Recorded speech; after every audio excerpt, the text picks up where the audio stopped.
let's start with the match that just ended outside of New York City. Argentina eking out, and I mean eking out, a 1-0 victory over Chile. Lautaro Martinez with a goal in the 88th minute. He did not start the game, came on as a second-half sub. Chile had their chances, but in the end could not capitalize and came oh so close, but do go home with nothing to show for their efforts against the defending World Cup champions. Ale, I'll start with you here. Argentina suffered, didn't they? It's taken a while, but I can tell you without any doubt whatsoever that this was the first match in this tournament, in this edition of Copa America, in which I really felt like this was Copa America. That this was the environment, the tension, the emotion, that you could feel it in the crowd. You could feel it in the crowd even when they were singing the national anthem. You could just sense that this was a big moment. It was a big moment for Chile. It was a big moment for Argentina. And that translated into the game. And everybody played their role. Argentina was always going to carry the possession. They were always going to be the ones that had the responsibility of creating the opportunities, of creating the chances, of taking the game to Chile. And Chile was going to have the responsibility of absorbing pressure and catching Argentina on a counterattack. You were always going to need saves from Claudio Bravo. Check that. That happened. You were always going to need physical challenge. There were plenty of those in the game. You were always going to need the touch of Lionel Messi and the drama of Lionel Messi. Well, there was some of that because, oh, by the way, Lionel Messi, he was injured in this game. He was being massaged, that right leg, everybody concerned. And yet, on one leg, the guy is running circles around people when he decided to run. He wasn't running all the time. I'll tell you that much as well. There was enough in this game to go around, and eventually the right team won because Argentina did create multiple opportunities. They did create chances. They did take on the responsibility, and they did score the goal. Even the goal itself is, was he offside? Was he not offside? Was there offside? And after the VAR check, and after the lines were drawn, we're still kind of like, what are we drawing here? Where are the feet? How can you tell? I don't think that they could actually tell, and they just say, you know what, goal. 1-0 Argentina, but finally, this is Copa America. This is a Copa America, I remember, with that sort of energy, with that sort of intensity, with that sort of urgency from both teams to do their job and trying to get a result. Argentina, big 3 points. What do you think? Step forward for Argentina or step backwards from what we saw in the opener? No, massive step forward. Step forward in overall play. They dominated this game. Look at the possession. Look at the expected goals. I hate expected goals, but 3.15, that tells you how dominant they were in front of goal. Well, you don't hate them that much, then. Well, it just paints a picture to how dominant this team was. You know, and Ali's right about this feels like a Copa America, how physical this game was. And, you know, I thought if you got physical with Argentina, got physical with Lionel Messi, you may be able to, in some way, shape, or form, get them out of their game. That wasn't the case. Lionel Messi, he embraced that. He relished that opportunity. He was, to what Ali said, running circles around these players. It was a very good outing. But overall, just Argentina in general, coming off a game where they didn't really convince. And then I started thinking to myself, well, when is Argentina really convinced? When they won the World Cup final, they weren't really convincing you. They struggled to beat teams. They didn't beat Saudi Arabia. They struggled to beat teams like Australia, for example, going in, they had to go to overtime versus the Netherlands. Even against France in the World Cup final, it was France that came back. They let them back into that game, and they had to suffer to win that game in the most typical Argentine way. They suffered, but they dominated. I think this is a massive step forward, especially for a player like Lautaro Martinez, who lost his starting spot to Julian Alvarez, to already have 2 back-to-back games where he's the guy who scores that goal, proves to Scaloni he can be a factor going forward. I think it's a massive step forward for all involved. What did you see from Argentina tonight? Well, as expected, the #1 team in the world, they're going to dominate. They're going to bring their intensity, their skill set, and their quality. But I think when you always play against the best team in the world, a team wants to play their best too. So they're going to bring their best game against Argentina every moment they can. And I think what was so attractive about Argentina is when they went on transition, even when they regained the ball, they always had 3 options around the ball. So you would see Messi dribbling, and then you'd have your right winger and your left winger, and then even a central forward in the attack. And that is something that is so attractive with Argentina. But then if you lose it, you then get caught.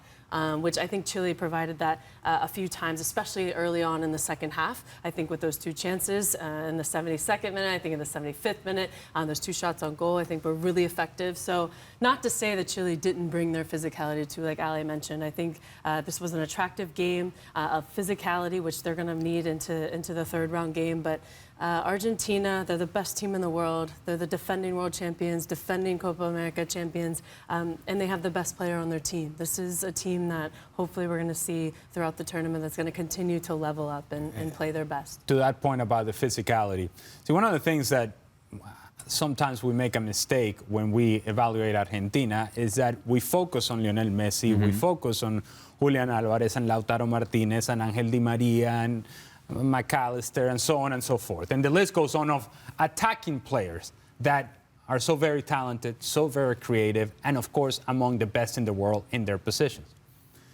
But what makes this team a World Cup champion, what makes this team a Copa America champion, is that behind that group of players, there is the sort of work that happens through the midfield and particularly in the back line, that when there needs to be a challenge is going to be made. And Cuti Romero is going to clean somebody out if need be. If that's the game that Chile wants to play, well, we can play that game too. And so the difference between these two teams is they can play that game. If you want to get down and get physical and we're going to make it about challenges and 50-50 duels, we can do that too.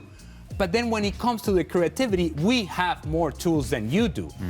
We have more explosive players than you do. And that's why eventually the possession goes with Argentina, the chances go with Argentina, and then the game goes with Argentina. In order for Argentina to win the things that they have won in terms of Copa America and certainly the World Cup, there needs to be a group of players that is willing to work around Lionel Messi to build the stage. To build the stage so that the superstar can perform. And in order to build that stage, and Ali will appreciate this, you need somebody who can lay into somebody. You need a physicality. You need a challenge. You need duels. And they win most of those duels. That is what I like about Argentina. I know what Messi's going to give me. But I like that behind him there's a bunch of guys that are willing to do the dirty work. Herc, any weaknesses exposed today in Argentina by Chile? I mean, it was a really tough game and a close one. Chile could have gotten something out of this. I was very impressed with Chile. This is a team that we were sitting here saying was a little long in the tooth, right? All their superstars are aging superstars, waiting to get phased out, and they're still relying on these players like Alexis Sanchez, Edu Vargas, Mauricio Isla. This is a team that you... Claudio Bravo, 41 years of age. And yet, there was an intensity to their game. And if you can match that intensity that Argentina brings, there are ways where Argentina lets you have the ball, gets you into the game. If you can take advantage of some of those opportunities, maybe it's Argentina playing a goal down, and that changes the dynamic because now you have attacking players that are going to risk more, and maybe that opens you up a team like Argentina even more. I still think this team, when it comes to the outside back positions, when it comes to the left back, the right back, whether it's Molina, Cunha, whoever the case may be in those positions, aren't the best or the equivalent to the best in the world, respectively. Where you can see in other lines, they have the equivalent to the best in the world in those lines. And in transition, in open space, teams with speed can really hurt this team. Dibu Martinez came up big today.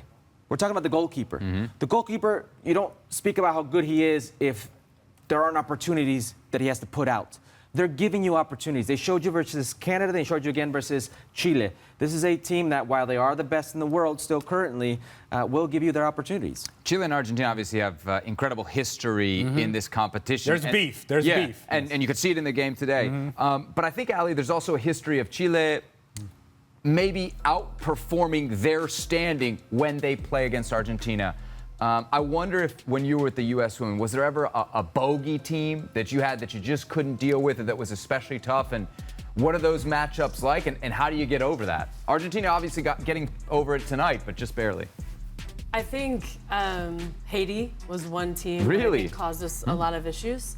I remember our last World Cup qualifying, we only beat them 1-0 to get through. I think a lot of the CONCACAF teams cause issues this way because they want to bring their best game, but they know maybe they don't have that advantage going up against the best team in the world. And so you have to be physical. You have to bring other aspects. You have to disrupt players and get them off their game so that maybe the focus isn't on the play. It's actually, going to their head. So then you have to disrupt in different ways, and you have to be creative in that. And a lot of teams, end up bringing that physicality because that's sometimes all that they have. Most games in the CONCACAF that we had played, or World Cup qualifying or Olympic qualifying, a lot of teams wouldn't even get out of their own half. And they would, park the bus like we saw yesterday, so to speak. But it is difficult. But like I said before, every team going up against the best team in the world is going to bring their best, at least try to. And so that's why I think sometimes when we see Argentina in these situations where it becomes sometimes difficult and the momentum shifts during a game like this. This is a different version than what we saw against Peru from Chile. Yeah. And they may have had the physicality against Peru, but there was a level of intensity here in this match that it's productive intensity, not just intensity because I push you and we yell at each other, right? It's not that. It's the intensity with which they played the game and the intensity with which they were passing the ball whenever they were getting out in transition because they could smell that maybe there's an opportunity here. Maybe we can get a shot on target, and they did through Echeverria, and Ali just mentioned that. And those couple of opportunities, couple of chances, and that's what you're going to get because you mentioned that Argentina is going to give you chances. Yes, they'll give you chances, but we cannot ignore the fact that Argentina had 21 shots, right? And so, and that Claudio Bravo had a game of a lifetime in terms of how many saves he made and key saves in key moments. And so I think Argentina is willing to live with that. The fact that we're going to create opportunities. You may have a couple, but we are going to be the ones that mandate how this game is going to play. But to Chile's credit, they recognize that, okay, fine, we're going to accept that Argentina does have the responsibility here. But when there were moments to get on the attacks, particularly in the second half, they were decisive. Let's get after them, and let's see what we can do. And they were shots from top of the 18-yard box that in any other night they go in and maybe we're having a different conversation. But that's not quite how it worked out. Still, Argentina winning. The goal in this game comes in the 88th minute. It comes from a guy who didn't start, Lautaro Martinez. Second straight game where he comes off the bench and scores. In the first game, Julian Alvarez also got one on his tally. In this game, he doesn't. Is there a conversation to be had about who should be Argentina's starting number 9? There's always a conversation to be had of who should be the starting 9. As a 9, the only thing you have to defend yourself with are goals. And that's how Julian Alvarez earned his place on this Argentina team, is scoring goals. He was one of the leading goal scorers of his team, just behind Messi, 4 goals in that World Cup. And that's how he's kept his place here. Lautaro Martinez, for as good as he's been in Italy for years, 4 years, a dominant force in the Serie A with Inter. When it comes to Argentina, there are other players who have stepped up, and the only way he can raise that hand and continue to be called upon is by scoring goals, is by continuing to be dangerous. 2 for 2, that's a good tally, and that's the only thing he can use to defend himself. Well, Lautaro Martinez will start the next match, but not because they're dropping Julian Alvarez. Right. He'll start the next match because now Argentina has the luxury of making the decisions of rotating players in and out. And so there's no question in my mind that Lautaro Martinez will start. But as we get to the round of the quarterfinals, when we get into the knockout stage, Julian Alvarez will play. Because no doubt in your mind. No, I don't have any doubt in my mind when it comes to that. I think Lionel Scaloni draws from not only what's going on in this competition, but what has gone on before in World Cup qualifiers and what has gone on even going as far back as the World Cup, where Lautaro Martinez was the starter. Yeah. He was the starter. And then a rough game against Arabia Saudita, and not only was there an issue in terms of his performance, but it's also the fact that he wasn't as healthy or as confident, feeling good about himself. Whatever the case may have been, Julian Alvarez took on that opportunity. I think Lautaro plays the next match. When we get to the knockout stage, Julian Alvarez is back in the lineup. There's something that Julian Alvarez offers you that Lautaro just, quite frankly, won't be able to replicate, and that's the off-the-ball work that he does for Lionel Messi. When you have a player of that caliber, certainly Lionel Messi, you mentioned he wasn't running too much often at times. He's not going to defend like the rest of the players do. You need somebody who's going to be there to do the dirty work. Ali, you know this, when you're a forward, sometimes you need to do the work for the other player. Oh, I know that very well. But this is what happens, and Julian Alvarez is very good at doing that and adding his goal. He's got an extra element to his game. As a player, Ali, how important is that set 11 in a tournament? Like, do you want to go through a whole tournament with the same 11, or are you okay with a manager tweaking it depending on who's the hot hand? Well, I think we had the luxury with our national team having the best team and the second best team in the world at many tournaments. I would say humble brag, but there wasn't a lot of humility in it. Take that. And there's probably some truth to it as well. Certainly back in the day. No issue for that. No, no, it's comforting even as a player to know that you have so much depth, and more importantly for the coach to know that they can look down the bench and say, hey, if anything were to happen, if we do win the first 2 games, we can not relax the third game, but change players in. I think it's really refreshing and rewarding to know that you have those players that can fill the holes and interchange. And so, and rest the players that you're going to need in the next rounds. And so it is important, especially with the team, with everyone supporting, with everyone, you know, putting fire underneath of each other to really put the best 11 out there. It is extremely, important to highlight that the team needs to have depth in these tournament situations at the highest level when you're playing, 2-3 days apart. And with that depth, Argentina a 2-0 so far. I can tell you who's not playing the third game either. That's Copa America. Lionel Messi. You don't think so? You thought he should have been taken out here. Huh? You thought he should have been taken out. I still think that it's not a risk worth taking. However, with one leg, he was effective when he got on the ball. But I can guarantee you that he's not starting the third game, and they're going to treat that leg round the clock. Herc, what did you think of Messi's performance today? That he was brilliant. Really?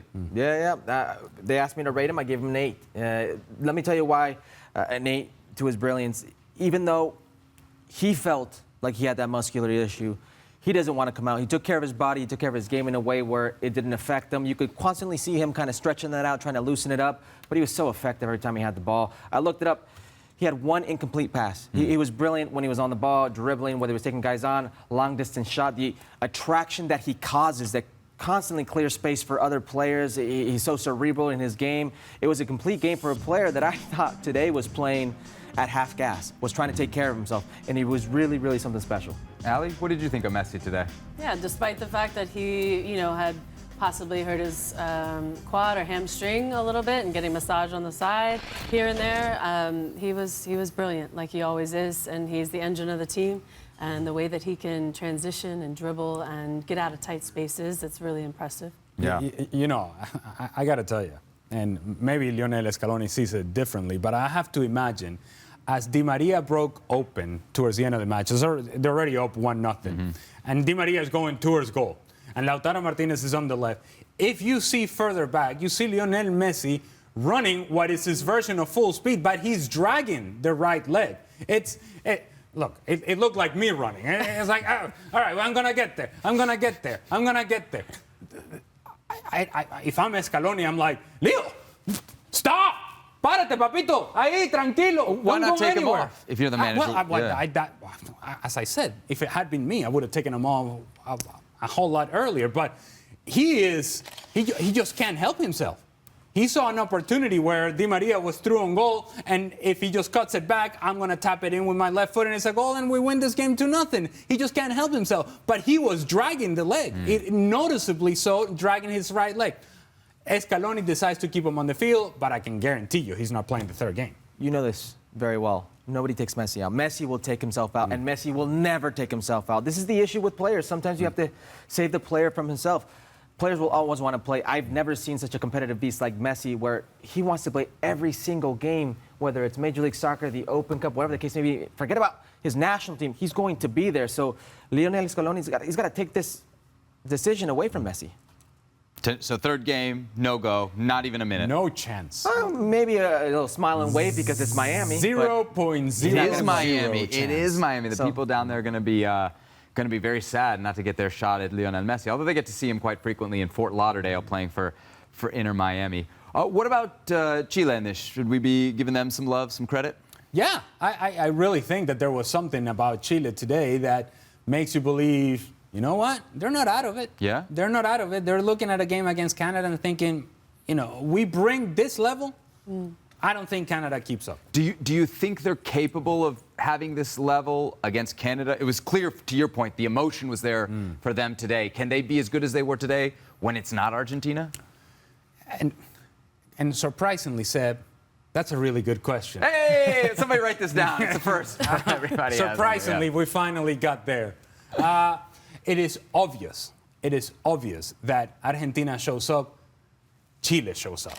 Right. Now, the difference between the really good teams and the not so good teams is that no matter who shows up, you're able to perform at a certain level. And so now it's the responsibility of Chile to be able to reproduce this sort of performance. And the only motivation that they need and that they have truly, if you don't win, you're out. you're out. You want to give yourself an opportunity to stay in this tournament, you have to beat Canada. That's what you have going for yourself. And if that is not enough motivation, then I think it goes to question the mentality of this group. I'm not going to question the mentality of Alexis Sanchez and a bunch of veteran guys. When you need veteran guys, now, to push this team forward. Can we question if they have the capability to score, right? I'm not going to question the mentality nor the capability to score. I'm going to question the physicality. I'm going to question them physically because they are an older team, and it's their third game in about 7-8 days in Orlando. That Florida heat, we've already seen what it was like for Canada. We'll talk about them in a second, playing in that heat. They didn't look fresh. They didn't look fresh. Now imagine an aging team like Chile. What I will say is, I was impressed with this Chilean team. I've been impressed with Ricardo Gareca and what he's been able to do, implementing some new talent. Osorio started today. He's a young kid, 20 years of age, who's come on in Gareca's new era here, and he's done well when he's played. It's going to take time, but I believe in Ricardo Gareca because of the track record. What he did with Peru, after 35 years, 36 years, bringing them back to the World Cup for the first time with that generation. This Chilean generation, this pool of players, has talent. Some of these players still aren't playing in Europe. I believe in it, but it may be too little too late when you talk about such a short turnaround in that Florida sun. Yeah, and today, of course, they played without Diego Valdez, who got the start in the opener, a very big part of their attack there.